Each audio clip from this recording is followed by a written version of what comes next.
tinha um casamento para fazer essa semana. E Deus começou a falar muito, né? Porque eu tinha uma mensagem do casamento, falar para os irmãos lá. E Deus colocou um assunto no meu coração que faz tempo que eu não falo, né? De Deus era a nossa casa, era a nossa família. E eu vejo que muitas vezes algumas pessoas não conseguem viver essa graça da família. Então Deus tocou no meu coração de falar alguma coisa sobre isso. E eu vou ensinar essa noite, irmãos, não vou pregar não, vou ensinar algumas coisas. Eu queria que você abra sua Bíblia em Salmo 128.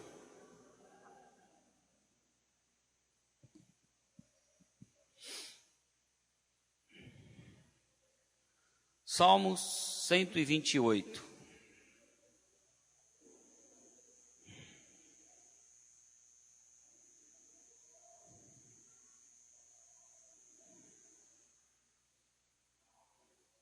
Amém?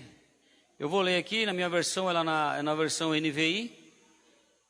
Se você tiver com outra versão, mas é a mesma coisa. A Bíblia diz: como é feliz quem teme o Senhor, quem anda em seus caminhos.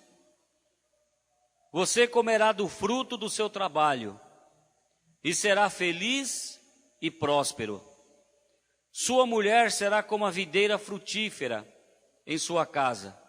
Seus filhos serão como brotos de oliveira ao redor da sua mesa. Assim será abençoado o homem que teme o Senhor. Que o Senhor o abençoe desde Sião, para que você veja a prosperidade de Jerusalém todos os dias da sua vida. E veja os filhos dos seus filhos, e haja paz em Israel. Amém, irmãos? Baixe sua cabeça, Deus querido. É no nome do Senhor Jesus, papai, que nós abrimos a tua palavra, Deus. Que nessa noite o teu Espírito Santo venha com muita graça sobre as nossas vidas para ensinar a tua igreja, Deus, sobre relacionamentos familiares, porque feliz é o lar que ama a Deus. Felizes são as famílias que amam ao Senhor. Felizes são os homens que entregam a sua vida ao Senhor, que dirigem a casa mediante a tua palavra. Deus querido, obrigado, Deus, pela oportunidade de estar ministrando essa palavra hoje, em nome de Jesus. Amém, irmãos? Irmãos, nós temos visto que nós estamos passando por um período de crise. E quando eu falo crise, os irmãos já pensam logo em finanças, financeiro. Mas, irmãos, a crise maior que nós estamos passando nem é financeira. Na verdade, essa crise financeira é uma cosquinha só. Para quem já viveu, como eu, uma inflação na década de 80, de quase 97% ao mês, ao mês. Você encarar uma inflação de 5 pontos, o máximo esse ano, no ano, né, Alcides? Então, quem já passou e viu tantas pessoas perdendo emprego, né? Final da década de 70, 80, no movimento sindicalista, a inflação nos anos 80, até meados dos anos 90. Irmãos, inflação chegando a quase 100% ao mês. Então essa crise que nós estamos vivendo é porque muitas pessoas não viveram aquela época. Então, muitos jovens, casa dos 30 anos, 25, 32, era criança naquela época. Mas se conversar com os pais, mas naquela época lá eu já estava trabalhando, e eu sabia já como que era realmente a dificuldade e o que era uma crise. Então essa crise que nós vivemos hoje, que vamos ter 5% ao ano, no máximo, esse ano. Ano passado deu 6, alguma coisa.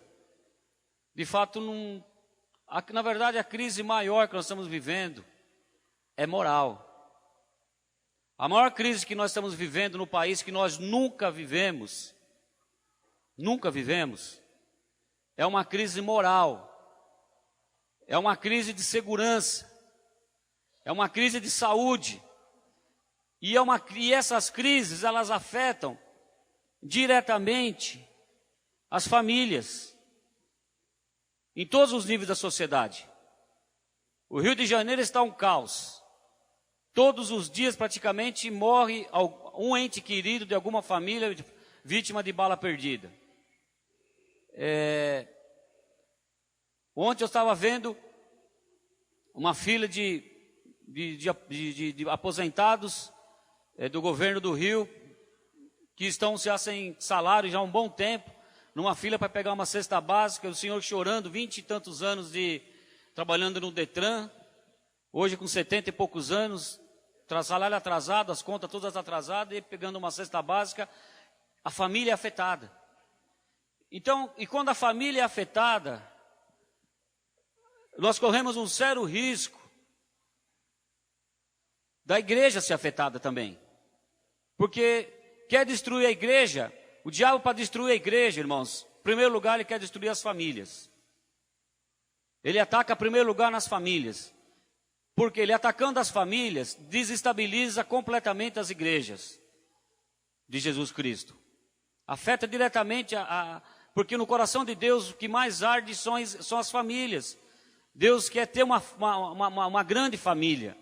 Então, quando as famílias estão passando por problemas, e é problemas diversos que nós vemos, né? E crise, discussão, aí entra a discussão de casais, briga dos casais, estresse, e vira um imbróglio tão grande, e os filhos.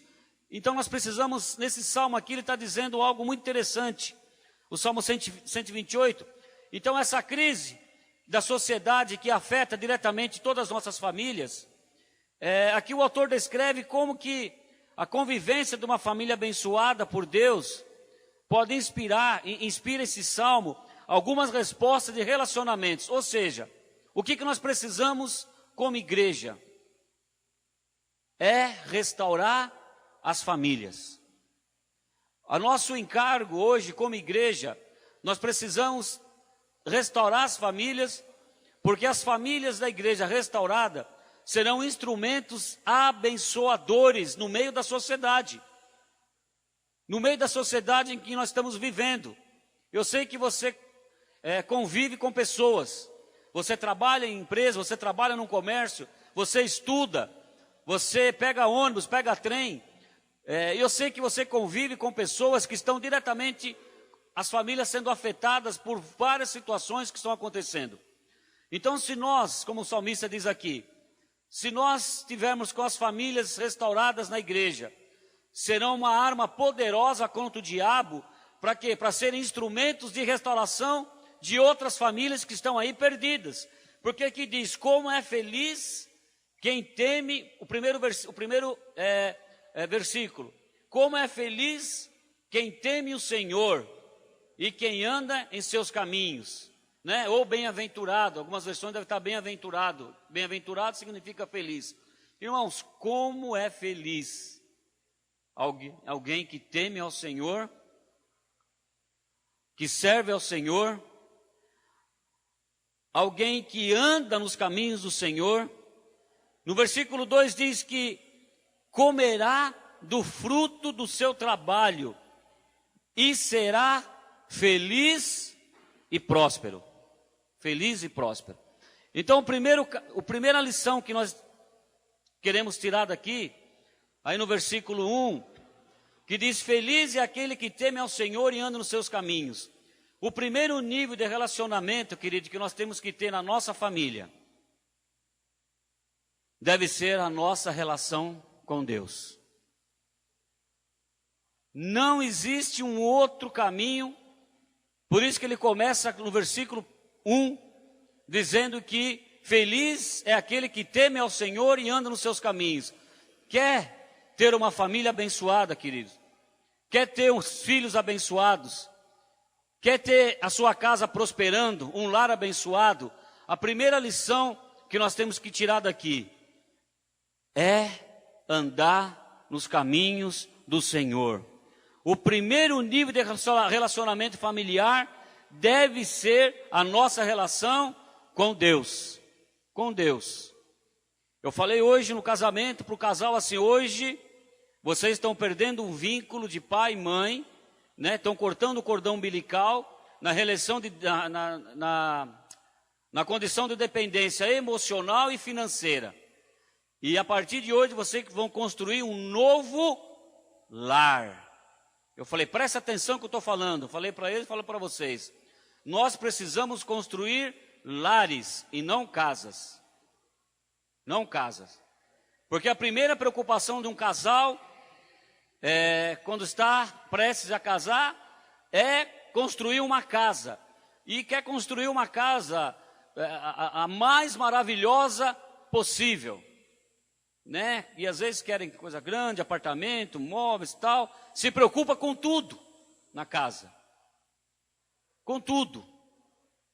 Né? Quer deixar tudo arrumadinho, tudo bonito. Se preocupa muito com a casa.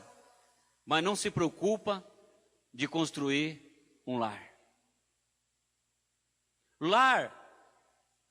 Casa é fácil construir. Casa é simples. Se a pessoa não tem condições de construir, vai casar, ela pega, aluga uma casa e vai morar. Mas a primeira preocupação que nós deveríamos ter, queridos, não é essa preocupação de querer ter uma casa, é querer ter um lar. E um lar começa em primeiro lugar. Alicerce básico para você ter um lar. O material principal é a presença de Deus. Se não tiver a presença de Deus, a sua casa vai ser somente uma casa. Muito bonita, talvez. Muito bacana. Como eu conheço bastante pessoas com muita condição financeira e casas maravilhosas. Diretores de empresa, casas maravilhosas. Mas é só uma casa. É briga, é discussão, é traição, é discórdia, é os filhos brigando, é desrespeitando, é uma verdadeira bagunça.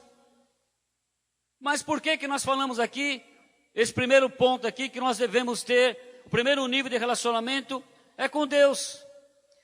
As pessoas são cercadas por atividades, cercadas de conforto, mas não encontram tempo para buscar a Deus.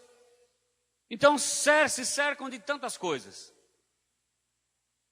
Querem mobiliar a casa com tantas coisas. Tem um conforto maravilhoso. Mas se esquece que o maior conforto quem pode dar é a presença de Deus dentro da sua casa. O maior conforto é você chegar do trabalho, querido. Chegar do trabalho, poder encontrar sua esposa, os seus filhos, alegres, felizes. Você puder entrar dentro de casa, dar um beijo na esposa, nos filhos, dar um beijinho até no cachorro. Eu beijo até o cachorro hoje, irmãos. Aí ele fala, fica beijando o cachorro, eu amo esse cachorrinho aqui. Eu falei, porque ele me alegra. O cachorrinho, ele me alegra. Então ele merece um beijinho, porque quando eu estou lá ele me alegra. Então, queridos, a maior coisa que você tem é você chegar em casa, poder beijar até o cachorrinho, porque você está em paz até com o cachorrinho. A primeira coisa quando não é um lar, a primeira coisa que o camarada chega do serviço é chutar o cachorro. Quantas pessoas que já chegam chutando o cachorro dentro de casa? Quando já chega no portão, o cachorro vai receber ele lá com alegria, ele já pega e já dá um chute no cachorro. O cachorro já sai gemendo porque o cara chegou na casa. Já chegou a hora de eu ir para casa. Não chegou a hora dele pular. Porque se chegasse a pular, ele não via a hora de chegar em casa, encontrar os filhos, encontrar a esposa, encontrar as pessoas que amam ele, que ele ama. Sabe, é um negócio tão maravilhoso, irmãos. Deus foi muito bom. Deus é muito bom comigo, irmãos. Sabe, Deus é muito bom comigo porque eu sempre tive isso na minha vida, irmãos. Sempre vivi desse jeito. Eu só não tinha um cachorro, mas agora eu tenho.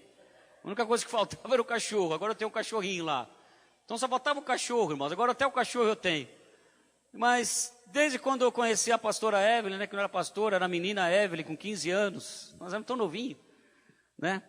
E desde lá, irmãos, nós resolvemos construir o nosso lar, nosso primeiro, agora vem assim.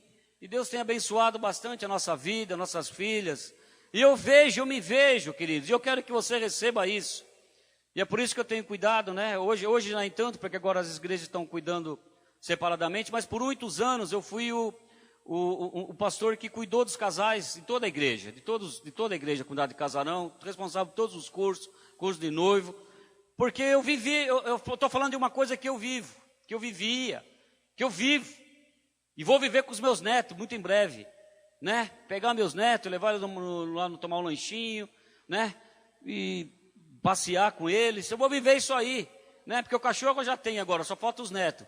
Então agora os netos vão vir, logo logo, em nome de Jesus. Porque eu quero desfrutar da minha família, sabe? Eu quero morrer um velhinho, igual o pastor Arão falou ontem, um velhinho legal, né? Não aquele velho rabugento. Porque os caras que vivem em casa somente, que só vivem em casa, a tendência dele, quando ele ficar com os seus 70 e tantos, 88, 90, 80 anos, é se tornar um velho rabugento. Mas o cara que conviveu num lar a vida inteira, a tendência desse camarada é ficar um velhinho legal. Eu quero ser um velhinho legal, né? Quero ser um velhinho legal, ter os meus netos, sabe, brincar, porque a minha vida, Deus me abençoou demais na minha família. Tem me abençoado muito na minha família. Sou feliz, né? Sou muito feliz. Não sou rico, mas sou feliz. Sou felicíssimo com a família que Deus me deu. Mas em primeiro lugar, o que nós tivemos que colocar? A presença de Deus. Ou seja, a bênção de Deus é para todas as famílias da terra. Não é só para mim. É por isso que eu trouxe essa palavra. Essa mensagem, essa alegria que nós vivemos, que eu vivo, eu vejo isso na vida do pastor Almir, pastor Rubens, alguns pastores que nós convivemos lá há alguns anos.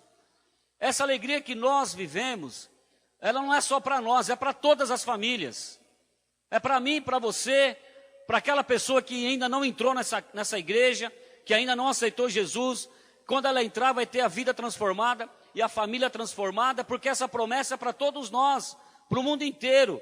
Ou seja, orar juntos, nós precisamos orar junto como família, trazer a presença de Deus e orar. Ir à igreja junto com a família, viver na presença de Deus. Ou seja, são formas de cultivar a nossa vida espiritual em família. O que nós precisamos?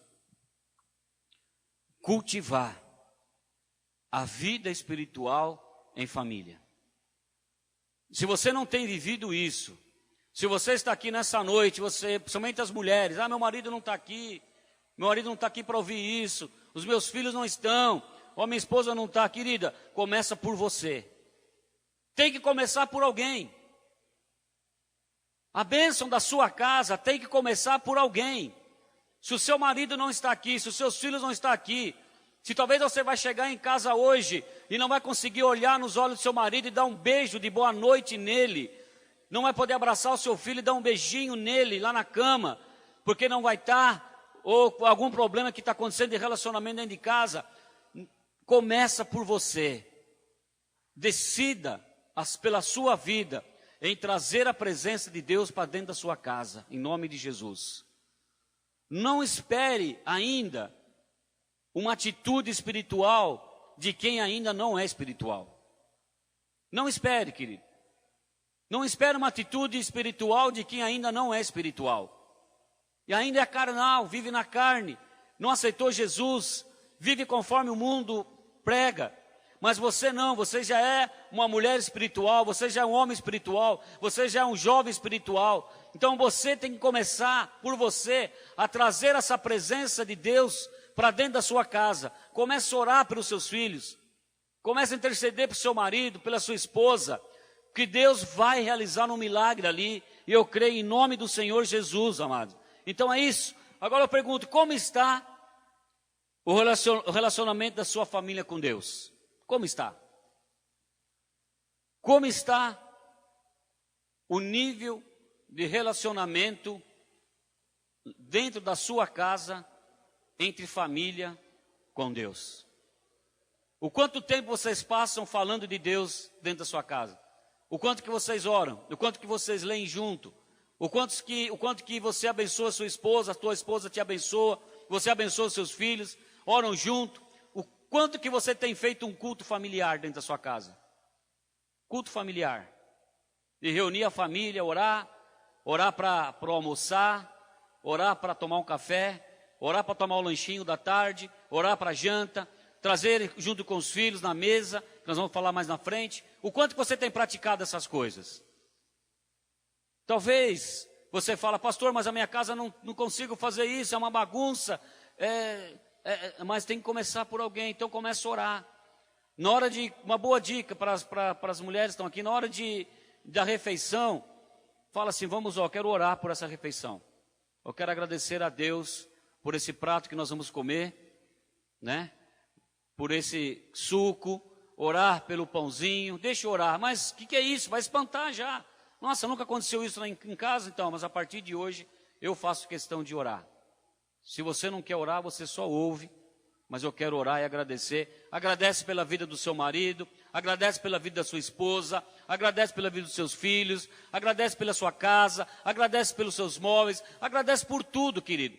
Que Deus vai, em nome de Jesus, a presença dele vem. É assim que nós atraímos a presença de Deus para dentro da nossa família. E tem que começar por alguém.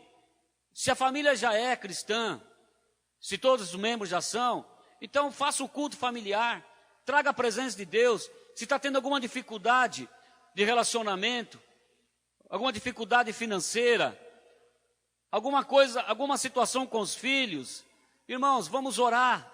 Ora na sua casa, você é capaz de orar, você é capaz de interceder, você é capaz de atrair a presença de Deus para dentro da sua casa. Não venha só aqui no culto, não. Aqui nós estamos adorando junto, nós estamos orando junto. Mas a semana inteira nós não estamos juntos. Mas você junto com a sua família, você pode atrair a presença de Deus e ser feliz dentro da sua casa. Amém, irmãos? O segundo ponto é relação com o trabalho.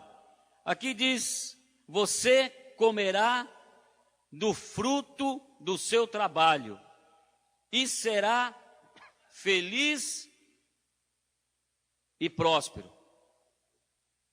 Então essa é a segunda área no versículo 2 que Deus vai atuar. Irmãos, esse nível de relacionamento com Deus, ele fala também do trabalho. A Bíblia diz que do fruto do seu trabalho você vai comer. Eu quero falar um negócio para os irmãos aqui. Deixa eu ver por onde eu começo.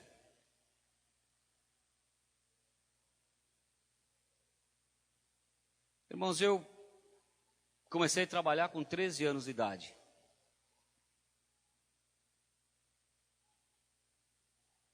E eu me aposentei numa multinacional com 52 anos de idade. Quanto que dá, Josué? 39?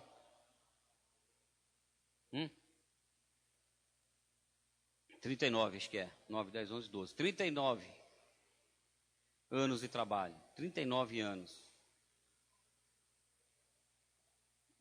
Isso no mundo secular. Desde os 13 aos 52 anos, por opção, porque Deus já tinha preparado um ministério para trabalhar para Ele, na obra dEle. Hoje eu estou com 50, vou fazer 54, faz quase dois anos, vai fazer 2 anos que eu estou integral na obra. Pense em alguém que nunca conheceu o desemprego. Nunca fiquei desempregado, irmão.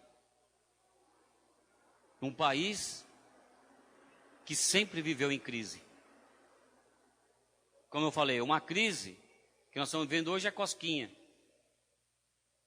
Em todo o tempo que eu trabalhei, que eu comecei a estudar, a me formar, a trabalhar, eu nunca passei um ano sem falar que o país tinha algum tipo de crise, que as empresas estavam demitindo, estavam cortando.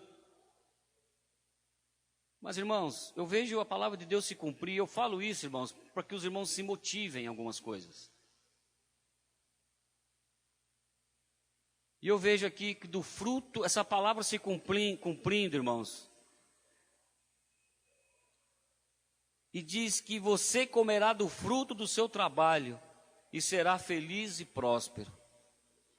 Mas eu entendi alguns princípios da palavra de Deus. Como o Marcelo falou aqui agora há pouco. Existem princípios na palavra de Deus quando nós atraímos para a nossa vida. Aqui no Salmo 128 ele é muito claro. Quem ama a Deus, quem anda nos caminhos dele, vai comer do fruto do seu trabalho, será feliz e próspero. Uma das coisas que eu entendi logo quando eu entrei na igreja, é saber que se eu fosse um dizimista fiel na casa do Senhor, a palavra dele ia se cumprir na minha vida e na minha família. E num tempo que nós vivemos, irmãos, eu optei pela aposentadoria secular, porque Deus me preparou um trabalho para Ele. E o pastor Arão falou algo hoje, eu estou falando isso, porque algumas pessoas estão passando por crise financeira dentro da igreja. Passando por crises, e é financeira às vezes. Mas o pastor Arão falou algo nessa noite, hoje de manhã, que eu não posso deixar de falar para os irmãos que a maioria não estava lá. Eu vou usar, a Nadir estava lá, eu vou usar as palavras que eu aprendi do pastor Arão hoje pela manhã.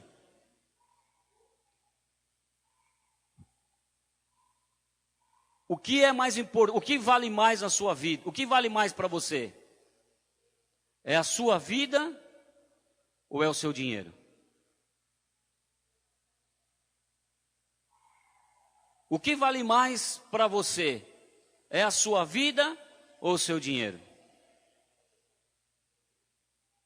Como ele disse, que eu concordei com ele também, todo mundo racionalmente que pensa, que vai responder isso, é claro que a nossa vida vale mais do que o dinheiro. Você concorda comigo que a sua vida vale mais que o dinheiro? Por isso que pessoas, esses camaradas quando são muito ricos, ele pega um câncer, ele contrai um câncer, contrai uma doença, ele coloca toda a fortuna que ele conquistou para tratamentos. Eu lembro aquele presidente da República, o vice-presidente do Lula, aquele senhorzinho, esqueci o nome dele, era um dos empresários mais ricos do país, na época. Eu não lembro o nome dele agora. José de Alencar. O vice-presidente do Brasil, José de Alencar. Um dos empresários mais bem-sucedidos que nós tínhamos na nação, quando ele estava vivo. Do ramo de costura, né? Esse negócio de empresas de têxtil, né? Empresa têxtil. Eu lembro o quanto aquele homem pegou um câncer, ele ficou quase 10 anos com câncer. Eu lembro o quanto que ele, em tratamento, o quanto que ele investia, todo o tratamento dele. E ele falou assim uma vez: eu dou toda a minha fortuna para que os médicos possam me curar e eu sair com vida, mesmo que eu saia pobre, mas eu quero estar vivo. E ele investiu muito, mas morreu. Por quê? Porque ele chegou a um ponto que ele viu que a vida dele era muito mais valorosa do que toda a fortuna que ele havia juntado durante todos aqueles anos. Então, querido, a nossa vida é muito mais importante que o nosso dinheiro. Agora eu pergunto, como o pastor Arão falou de manhã, por que você entrega a sua vida para Jesus, que é tão importante para você, e você entrega ela para Jesus, mas você não consegue entregar o seu dízimo e a sua oferta? Na hora de tirar o dízimo e a oferta, algumas pessoas sentem dor de barriga, vai para o banheiro, até passar o momento. Porque você é avarento. Quem não é, não precisa tomar essa palavra, irmãos. Nós temos aqui praticamente mais de 90% dos irmãos aqui são dizimistas fiéis e ofertantes. Mais de 90% dizimistas e ofertantes fiéis aqui. Mas eu preciso ensinar você. Porque a avareza não te deixa, a avareza ela é tão ruim. Mas o Marcelo falou um versículo muito importante. Aquele que retém, aquele que... Como é que é, Marcelo, que você falou?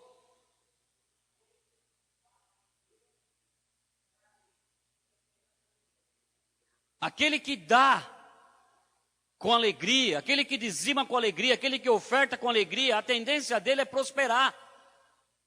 Aquele que retém, querido, não adianta você querer reter o que é de Deus, você vai perder o emprego, e você vai, e não vai romper, vai empobrecer. Eu preciso ensinar isso, porque você está correndo o risco de levar a sua família para o buraco.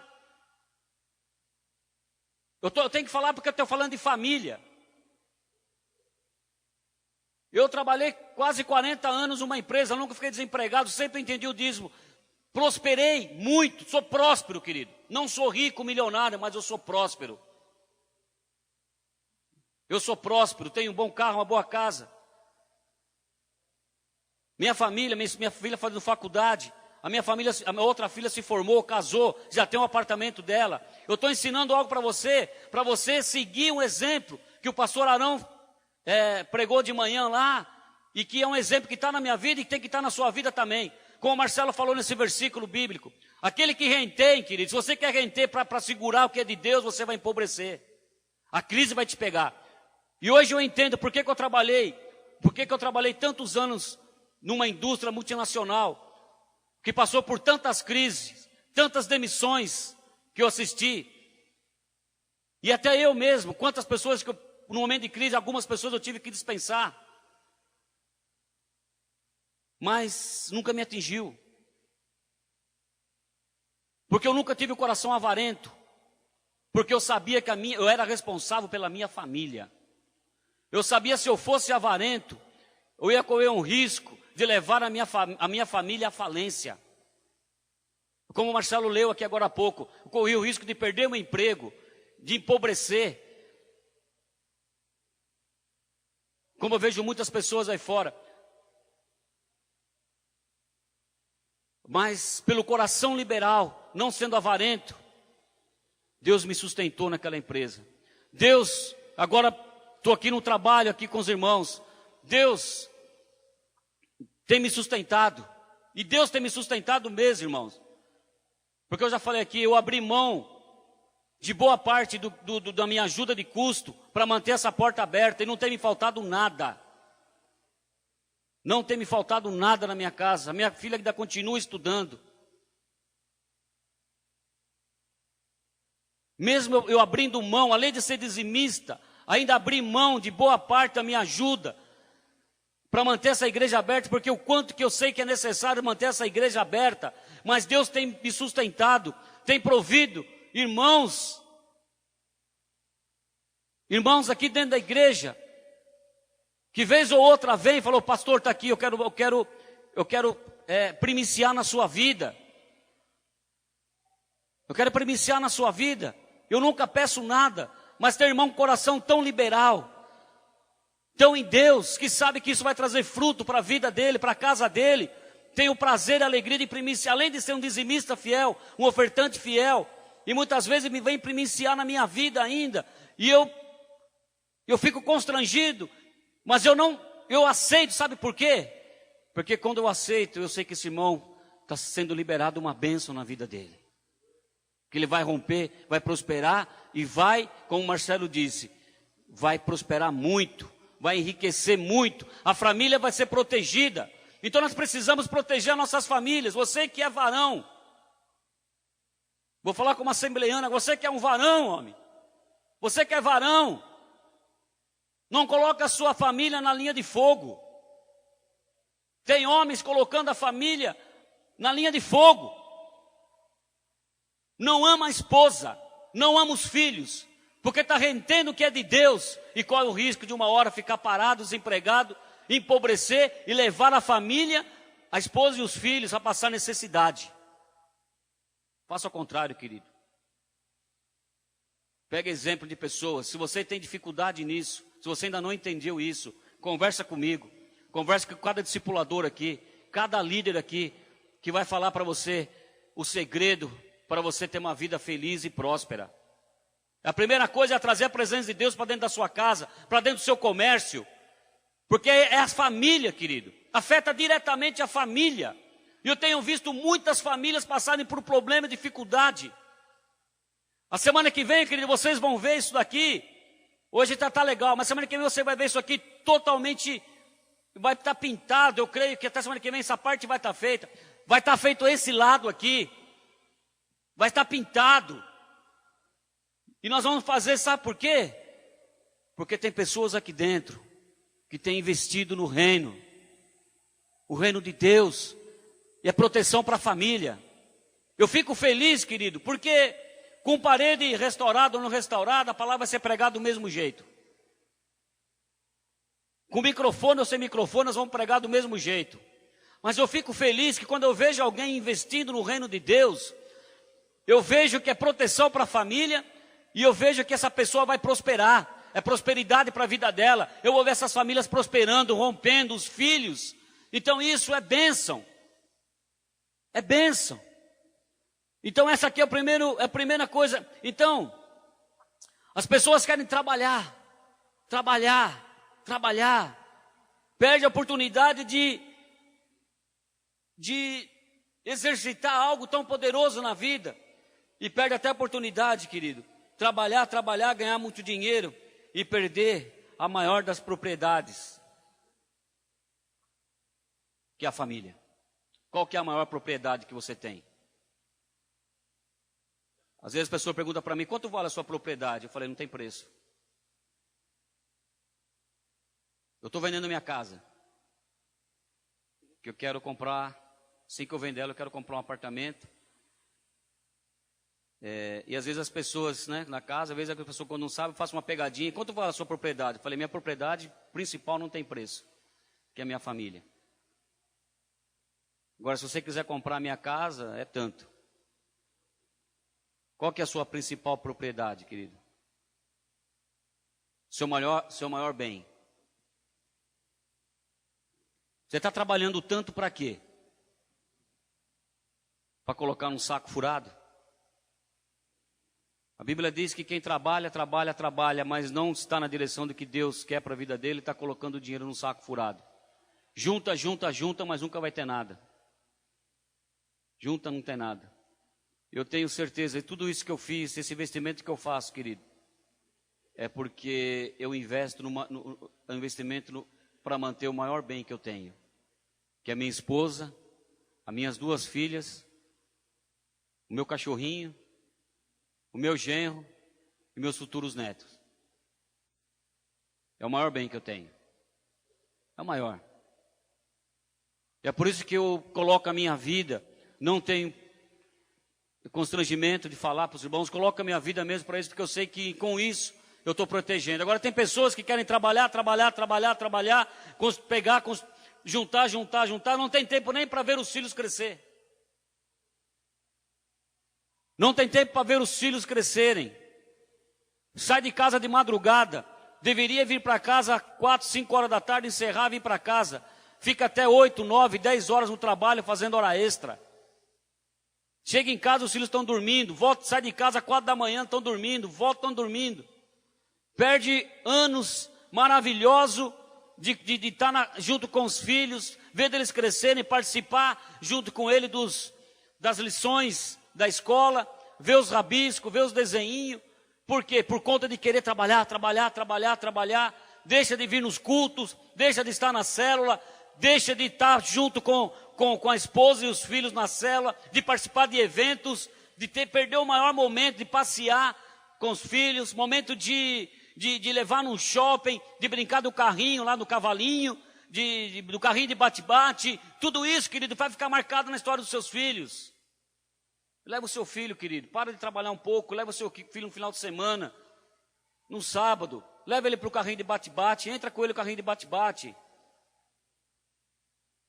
Esses dias eu brinquei com a Débora está com 20 anos, está maior que eu. Quando ela põe o sapato então, aí que fica maior mesmo.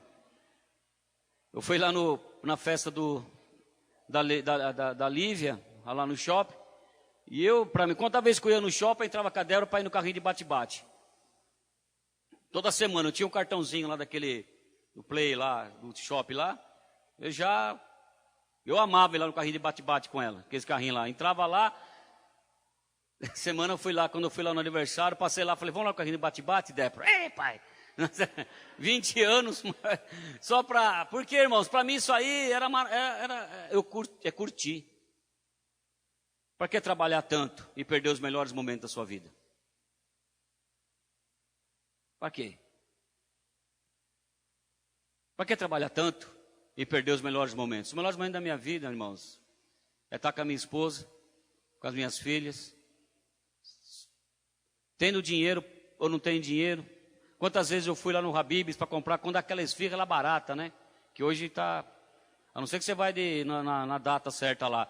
Porque antes a esfirra do Habib's era tão baratinha.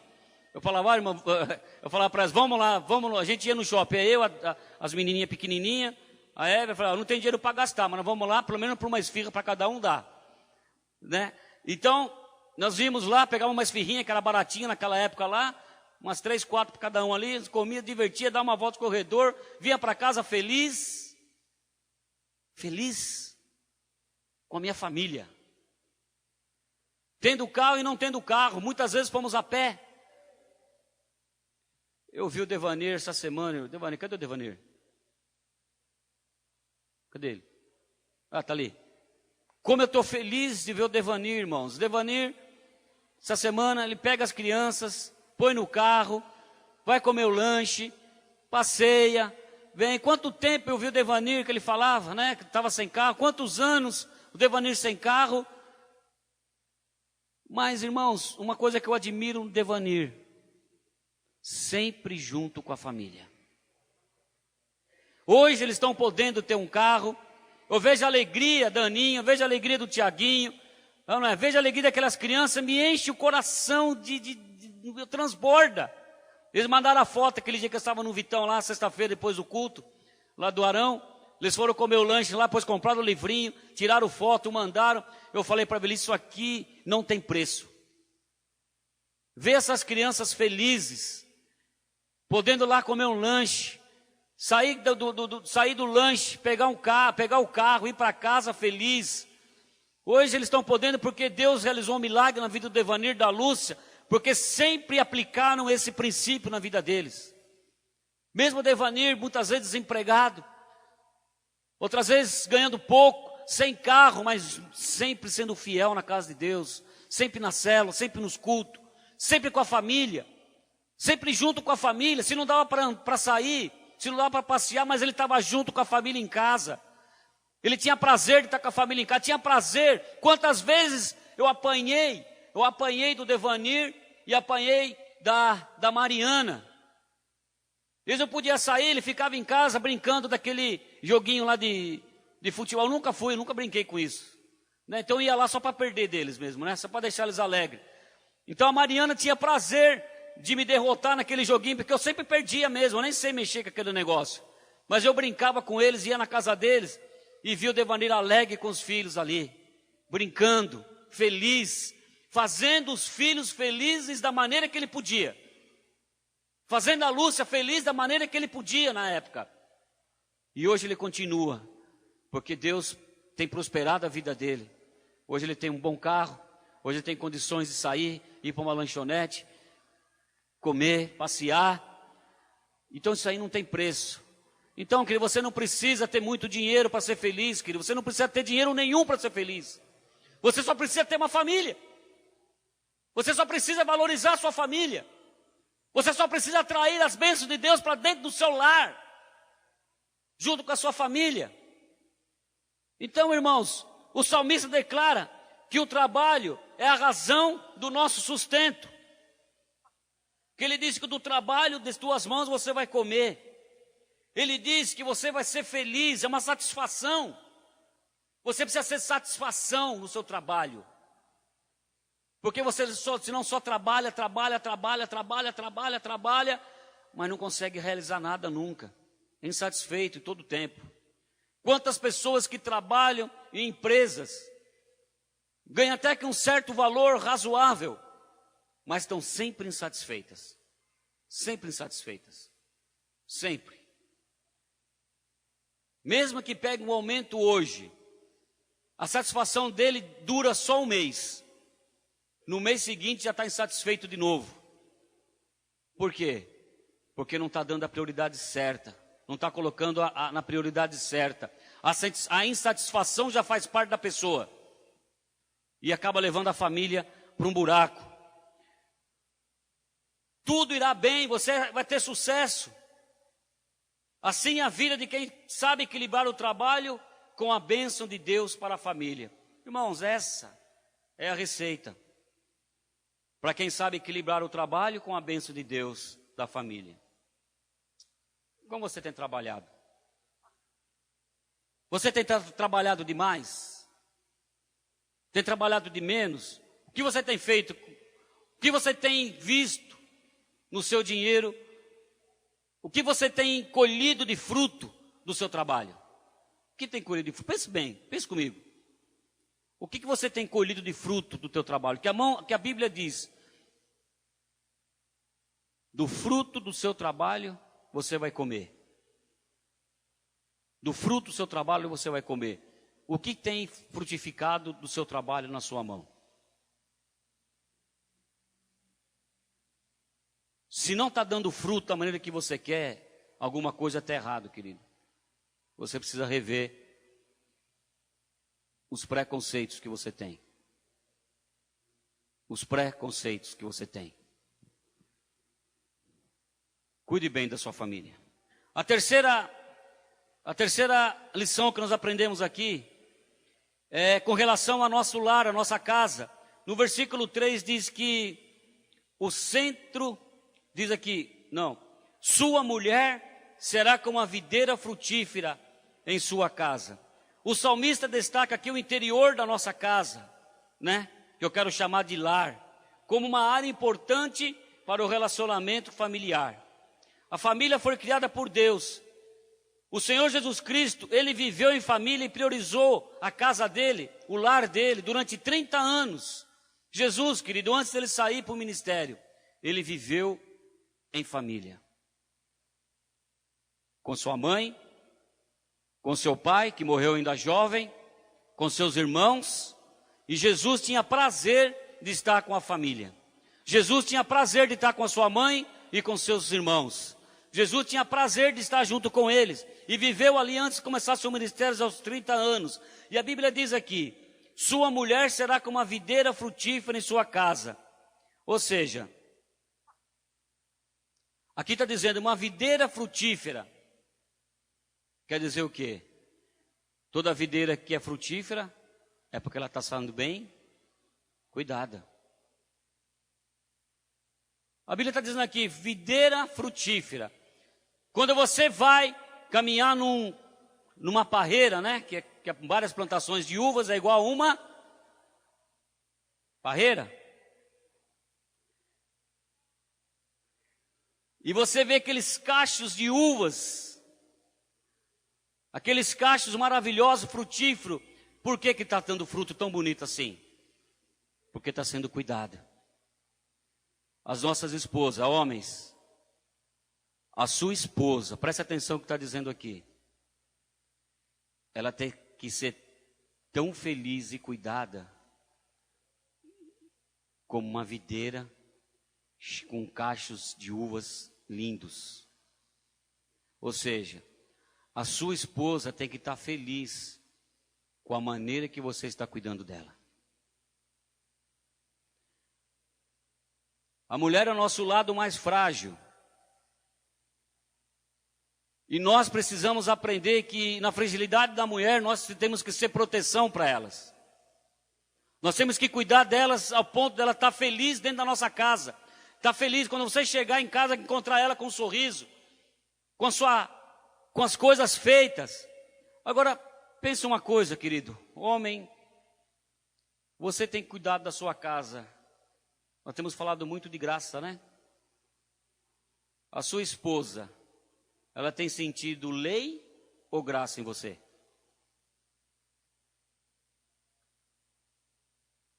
Porque às vezes, nós homens, queremos colocar lei na nossa esposa. Você casou comigo, você tem que passar minha roupa, você tem que cozinhar, quando eu chegar do trabalho eu quero comer, você tem que cuidar das crianças, você tem que lavar a casa, passar a roupa, deixar tudo bonitinho. Isso é lei. E muitas vezes você chega em casa, querido, está tudo arrumado. Agora pergunta para sua esposa, por que quando eu chego em casa, as coisas estão todas arrumadas? Se ela falar para você, porque é minha obrigação fazer,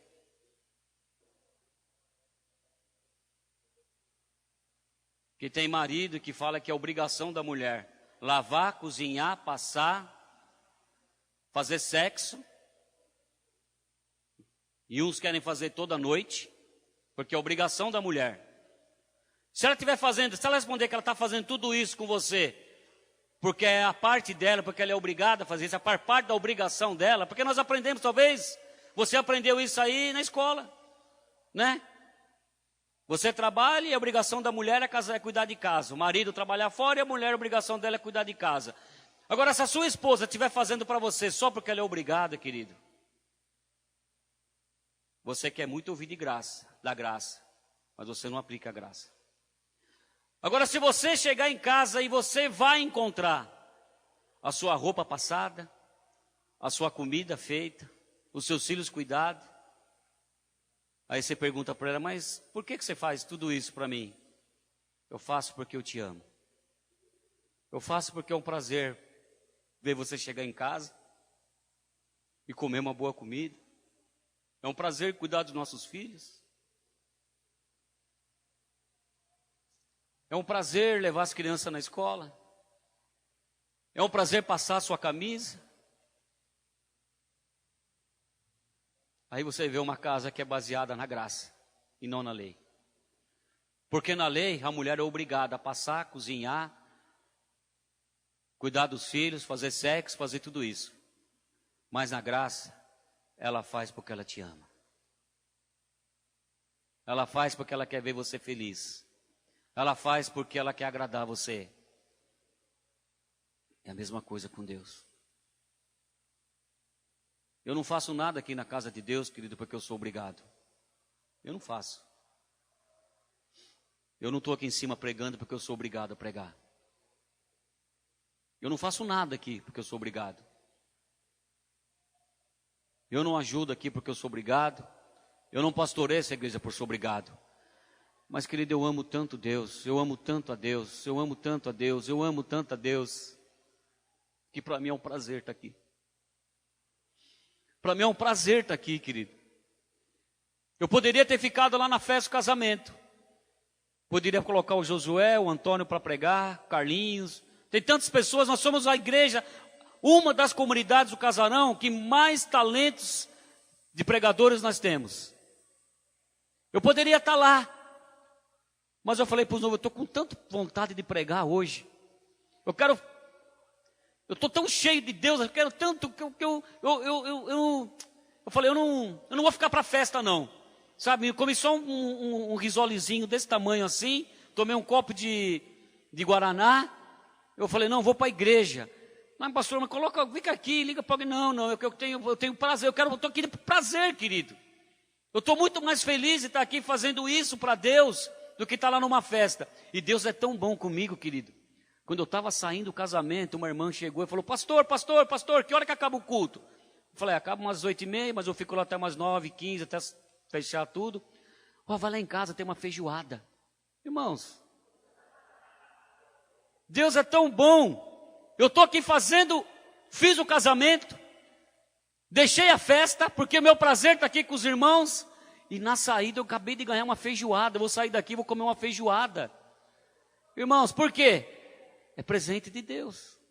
É assim que você faz, querido. Então, se você faz, se a sua esposa está feliz, e faz isso, se ela é uma videira frutífera, com o cacho de uvas lindo, como compara aqui, porque ela está sendo bem cuidada. Ela faz para você com prazer, ela cuida de você com prazer. ela cuida dos filhos com prazer, ela faz um sexo com você com prazer, e você fica tão feliz com ela, que depois você dá um presentinho para ela. Não esquece de dar um presentinho para ela, não. Como Deus tem nos presenteado, a cada um de nós. Isso é graça. A graça, isso é graça, irmãos. Porque na lei, a mulher é obrigada a fazer tudo isso. Mas na graça, querido, ela faz porque ela sente prazer. Uma casa, querido, tudo que nós fizermos, estaremos fazendo na nossa casa. É por isso que nós estamos aprendendo sobre a graça. Nós temos que fazer com prazer. Prazer cuidar da esposa, prazer cuidar do marido, prazer cuidar dos filhos, um prazer trabalhar, um prazer desfrutar do fruto do seu trabalho. Tudo tem que ser baseado nisso. O tempo que você passa na sua casa, querido, como é que está sendo administrado? Você tem controle sobre o controle? Você tem autocontrole com o seu controle da televisão? Ou você passa o tempo que você tem para ficar em casa, em vez de estar curtindo a família e os filhos, você está ali com o controle, mudando de canal para cima e para baixo, para cima e para baixo, para cima e para baixo, para cima e para baixo. Como você está, mulher, nisso aí? O tempo que nós estamos em casa, querida, é para curtir a família. Hoje nós temos visto o quê? Se não estão na televisão, estão no celular. Se não estão no celular, estão na internet. Estão no Face. Um fica lá no quarto, outro fica na sala, outro fica no banheiro, outro fica na lavanderia, e às vezes até para se comunicar dentro de casa usa o Zap. As pessoas, as famílias não estão se olhando mais nos olhos. A mulher está conversando com o marido, ele está lá vendo lá a TV. Ou está conversando com a mulher e a mulher está lá no Zap. Outra não, está lá no Face. Não tem tempo. Irmãos, vamos abolir essas coisas. O tempo que você tiver com a sua família, curta a família. Olhe nos olhos dos seus filhos. Olhe nos olhos da sua esposa. Olhe nos olhos do seu marido. Tenha um tempo sadio de conversa, de diálogo. Os casais hoje não têm mais diálogo. Acabou o diálogo. Não se conversam mais, não se resolvem mais. Não se sentam mais para resolver situações. São estranhos dentro de casa. Tem casais que são estranhos dentro da própria casa. É interessante porque a tecnologia trouxe perto de nós aqueles que estão longe, mas afastou aqueles que estão perto. Você percebeu isso que tem acontecido? Talvez está acontecendo na sua casa. Tantas pessoas que estão longe, estão perto de você pelas redes sociais. E as pessoas que estão perto de você, sentadas no mesmo sofá que você, está longe. É uma maldição isso nas famílias. E é por isso que nós temos visto hoje tantos casais se separando. Com 1 ano, 2 anos, 3 anos de casado. Filho pequeno, separando. Por causa dessas coisas. Mal administrado. Tecnologia mal administrada. Um controle remoto mal administrado. Um celular mal administrado. Uma internet mal administrada. Afasta as pessoas que estão perto de você. Afasta a tua esposa, afasta seus filhos. Não tem mais conversa dentro de casa. Não almoçam juntos, não jantam juntos. Não tomam um chazinho da noite junto. Você precisa começar a praticar essas coisas.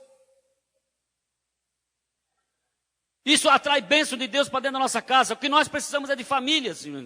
Como está o tempo da sua casa, querido? Aprenda a curtir o seu lar, não a sua casa. A relação conjugal. Bom relacionamento entre marido e mulher é indispensável na vida familiar. É indispensável, é inegociável. O bom relacionamento entre um casal, ele é inegociável. Se você não está se dando bem com a sua esposa, com o seu marido, resolva isso urgente. Não tem como dois viverem do mesmo teto.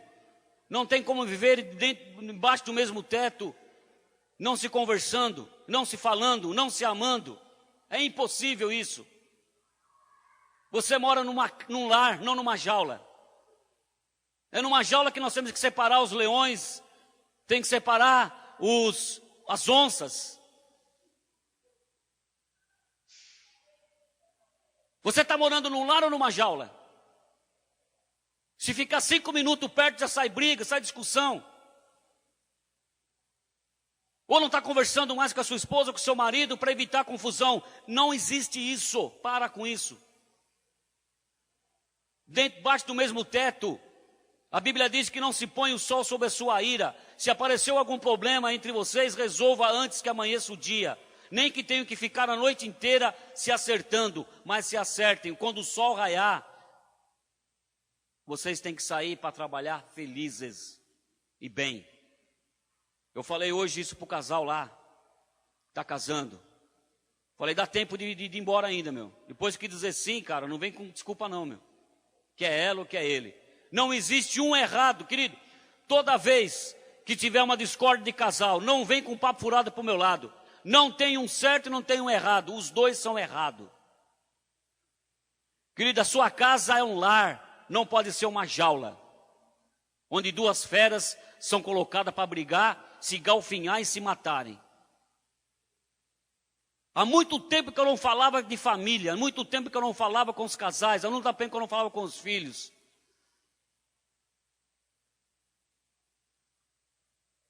Estamos falando muito de graça, mas a graça nada vai adiantar. A graça na igreja não vai valer em nada se na sua casa estiver uma desgraça. Não adianta nada nós pregarmos da graça na igreja, você pregar de graça na célula, se a sua casa está em uma desgraça total. Então, irmãos, é inegociável, é inadmissível. Filhos não conversando com os pais, os filhos não dialogando com os pais, filhos não se abrindo com o pai, uma filha não podendo se abrir com uma mãe. Assuntos de intimidade, assuntos íntimos. É inadmissível uma filha de 13, 12, 14, 15 anos não poder conversar com a mãe. É inadmissível um garoto não poder ter um diálogo aberto com o pai. É uma família. E a família tem que ter um diálogo assim, aberto, como eu estou falando com os irmãos, porque vocês também fazem parte da minha família. Eu me sinto como um pai de cada um aqui. Se a casa de vocês vai mal, eu me sinto na responsabilidade de ir acertar. Conversar aberto com cada um. Porque é família. A igreja é uma família. O pastor Arão falou lá, a minha casa, a igreja é uma extensão da minha casa. Se a minha casa estiver mal, querido, não tem como a igreja estar indo bem.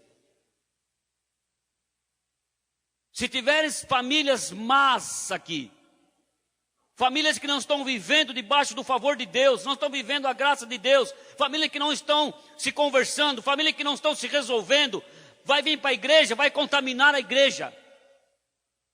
Por isso nós precisamos primeiro acertar, resolver a nossa casa, para que depois nós possamos ser usados por Deus no ministério.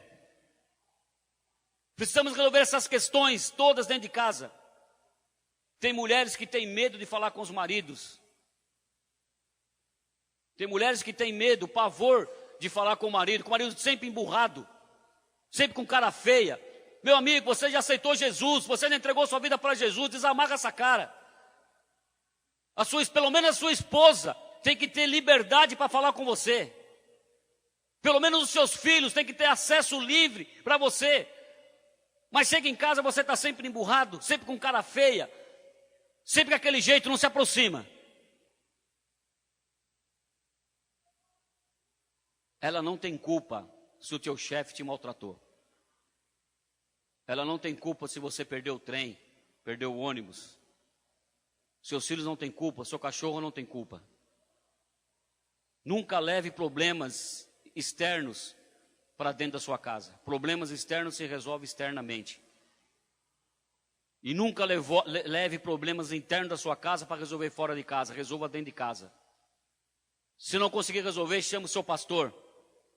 Chame o seu líder, seu discipulador. Ajuda, peça ajuda. Peça ajuda. Se a sua casa, se o seu lar não está indo bem, se a sua família não... Mulher, presta atenção. O homem, ele é orgulhoso.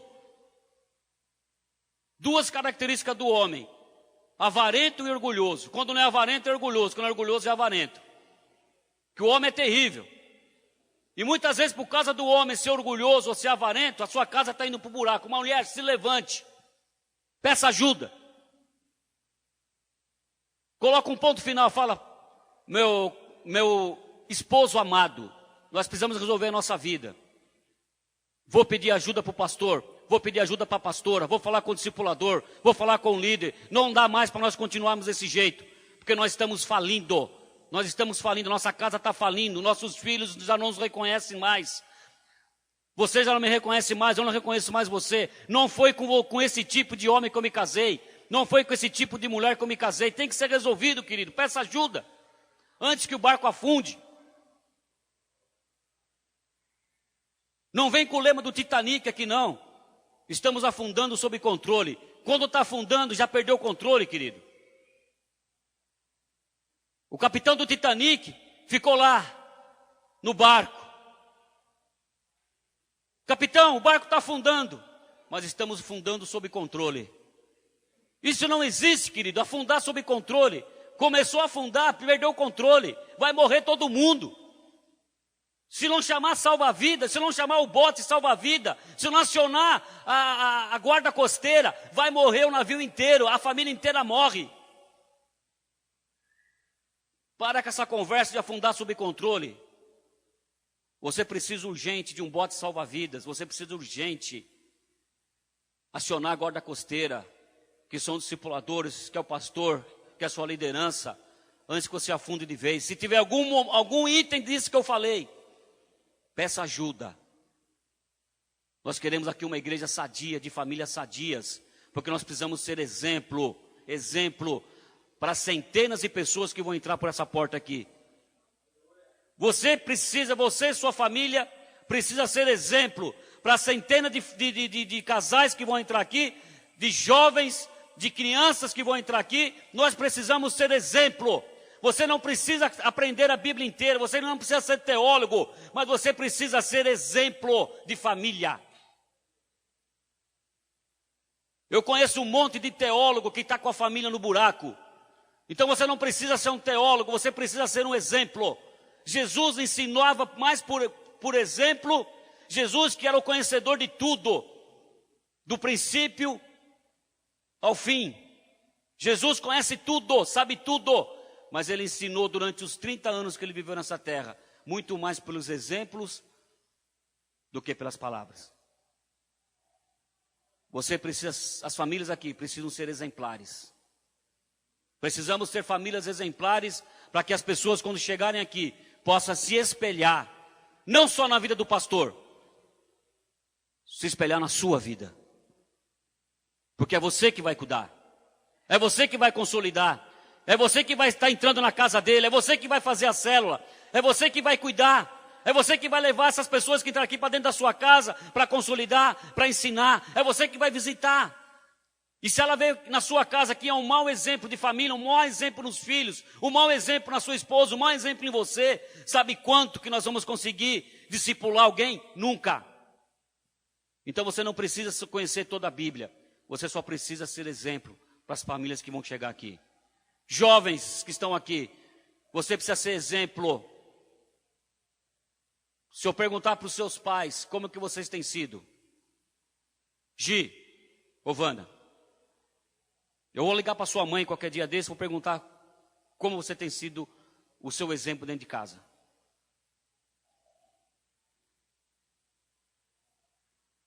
Porque a sua mãe não está aqui. As que estão aqui eu vivo perguntando. As que estão aqui, não penso que eu não pergunto sempre. E tem alguns aqui que precisam de um puxão de orelha. Mas os pais que não estão aqui, vou perguntar como que tem sido. Ela tem dado exemplo de uma menina cristã, como ela que tem tratado com educação, tem lavado a louça, tem arrumado a cama. É isso que nós precisamos ensinar para nossas crianças, para nossos filhos. Exemplo, porque os jovens vão vir aqui. E alguns jovens já vieram e sumiram. Sabe por quê? Será que não viram exemplo de jovens aqui? Porque eu sei que o líder é exemplar. Porque eu conheço a casa dele. Eu entro na casa dele. E eu sei o exemplo que ele tem dado para os filhos e para a esposa. Mas como será que nós estamos sendo? Então, irmãos, relação com os filhos é muito importante. O salmista descreve aqui no versículo 3, parte B: teus filhos como rebento de oliveira à roda da tua mesa. Ou seja, o salmista descreve o relacionamento entre pais e filhos com um momento de confraternização ao redor de uma mesa. Há quanto tempo vocês não fazem uma refeição na mesa? Pai, mãe e os filhos. Se perdeu pelo meio do caminho, eu não faço uma refeição na minha casa. Muito dificilmente, a não ser quando eu não conseguir chegar no horário, eu aviso, a Evelyn almoça, porque agora eu almoço em casa, quando eu trabalhava na empresa, eu almoçava na empresa, mas todas as vezes agora que eu vou para casa, eu falo, me espera que eu estou chegando em casa. Almoço eu, a Débora, a Evelyn na mesa, e o meu cachorrinho ali no chão pegando as migalhas. Isso é bíblico, meu cachorrinho está no chão pegando as migalhas, eu sempre jogo tchu, tchu, porque está na Bíblia. Então, querido, quanto tempo que você não faz senta na mesa com seus filhos para almoçar, para jantar? Os seus filhos precisam sentir a presença do pai e da mãe. Você já está na mesa. Assuntos de família se resolvem na mesa, não na hora do almoço, nem na hora da janta. Na hora de almoço, na hora de janta, não se fala de problema. Tem pessoas que querem resolver problemas de família na hora do almoço, na hora da janta. Na hora do almoço, na hora da janta, na hora do café, na hora das refeições. Momento sagrado, que se fala de coisas boas. Agradece a Deus, conversa coisas boas. Se tem problema, espera passar o almoço, espera passar a refeição, chama a família, põe os filhos na mesa, ao redor da mesa. Aqui está dizendo, versículo B: seus filhos serão como brotos de oliveira ao redor da sua mesa. Então, querido, na mesa, é na mesa que se desfruta da bênção do almoço, de todas as refeições, mas também é na mesa. Se vai tratar algum problema da família, reúne a família na mesa. Vamos resolver aqui. Olhando no olho, e resolver os problemas familiares dentro de casa. É dessa maneira que se resolve, querido. Dessa maneira que Deus quer. Nós estamos aprendendo à luz da palavra de Deus. No relacionamento entre pais e filhos, quando os pais mostram o seu papel, cumprem suas obrigações, ensinam seus filhos a tendência a ver correspondência de parte dos filhos que se sentem amados pelos pais. O pastor Alão hoje de manhã falou de Absalão. Falou da rebelião que Absalão fez contra o pai, que ficou 4 anos na porta de Jerusalém, ganhando o coração das pessoas para se rebelarem contra o pai dele. Sabe por quê, querido, que ele fez isso? Porque quando apareceu o problema na casa dele, quando a irmã de Absalão foi estuprada pelo próprio irmão dele, quando Absalão foi falar com o pai, com Davi, o pai não deu atenção para Absalão. Isso causou uma revolta nele. Causou uma revolta. Quando o conselheiro trouxe Absalão para conversar com Davi, Davi não olhou nos olhos de Absalão. Absalão esperava que naquela hora o rei fosse trazer ele perto, explicar o porquê que ele não tomou nenhuma atitude a respeito do estupro da irmã pelo próprio irmão. Absalão pensou que ele ia olhar no olho de Absalão, porque Absalão ficou revoltado, matou o irmão,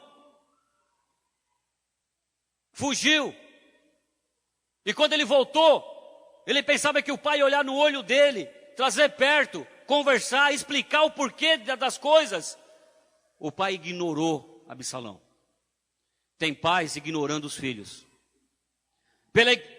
Por Absalão ter sido ignorado pelo pai, Absalão se revoltou e ficou na porta de Jerusalém, ganhando o coração das pessoas que ali entravam para se rebelarem contra o pai. 4 anos depois, ele tirou o trono do pai. Então, meus queridos irmãos, eu vou ter que encerrar por aqui. Cuidado como você está tratando com seus filhos. Filhos, por menor que eles sejam. Aquele menino que está no colo do Apolo. Quantos anos ele tem? 2, né, Apolo? 2 anos. Você tem que tratar com esse menino desde cedo, olhando no olho dele. Não ignore, é uma criança. Ah, vai para lá, menino. Dê atenção para ele. Se ele trouxer alguma coisa para você ver, se ele estiver chorando por algum motivo, nunca fale para ele assim, ah, vai para lá, o pai está fazendo alguma coisa aqui. Nunca ignore o seu filho, por menor que ele seja. Mesmo que ele esteja uma criança, 1 ano, 2 anos, 3 anos, não é criança. É uma fase que você vai estar marcando a vida dele. Se cresceu, já está com seus 14, 15 anos, senta com seu filho, ouça ele. Porque se você não ouvir, o traficante está lá na porta da escola, com o ouvido preparado para ouvir ele. Eu sei, porque eu sei como é que funciona o traficante. Eu sei que o traficante, ele é sempre o cara legal. O traficante, para os nossos filhos, no início, ele é o cara legal que ele não encontrou dentro de casa. Presta atenção no que eu estou falando. O traficante para os nossos filhos, de 12, 13, 14, 15 anos, que seja, que é onde começa a sedução para as drogas, é o cara legal que ele não encontrou dentro de casa, mas ele encontrou na porta da escola. Ele encontrou na porta da escola o cara legal, o cara que ouve ele, o cara que entende ele, o cara que seduz ele, e daqui a pouco ele totalmente entregue nas drogas. Aí não adianta choro.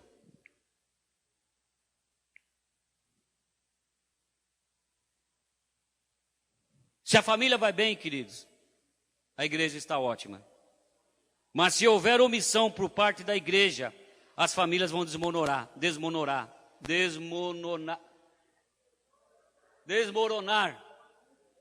Carregando consigo a igreja. Queridos, se as famílias estão bem, se as famílias estiverem bem, a igreja vai bem, ela vai ótima, vai romper, vai crescer, vai prosperar. Mas se nós, como igreja, ignorarmos os problemas que hoje nós temos nas famílias, as famílias afundam e levam a igreja junto. As famílias desmoronam e levam a igreja junto. Por isso que eu estou falando essa palavra hoje para os irmãos. Sei que foi meio duro, não deu nem para brincar hoje, mas o assunto é sério e é grave. Porque aqui não acontece. Mas no Vila Vitória, irmãos, está cheio de casais problemáticos lá. Está cheio de líder de célula pronto a separar. Não estou brincando não, estou falando sério, porque eu vivo lá a semana inteira. Eu vivo a semana inteira lá. De domingo à noite eu estou aqui, mas o meu trabalho é lá.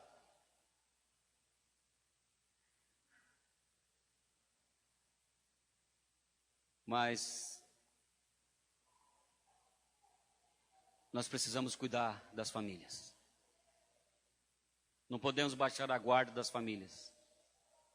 Porque a família é o alicerce da igreja. Em Jesus Cristo. Em Jesus Cristo, as famílias são o alicerce da igreja. Se nós fracassarmos com as famílias, a igreja corre um sério risco de fracassar. Porque a única esperança para as pessoas que estão aí fora, hoje, é a igreja. É o único lugar onde ela pode encontrar uma palavra de conforto. É o único lugar que ela pode encontrar realmente paz e alegria. Mas se as famílias que chegarem aqui e ver que há conflito nas famílias aqui dentro, acabou tudo. Acabou a igreja. Por isso que Pedro, quando Jesus falou para os discípulos, olha, um monte de família me abandonou aí, estão indo embora. Vocês querem ir também? Mas Pedro falou assim, Senhor, para onde iremos nós? Para onde iremos nós? Se só o Senhor tem palavras de vida eterna.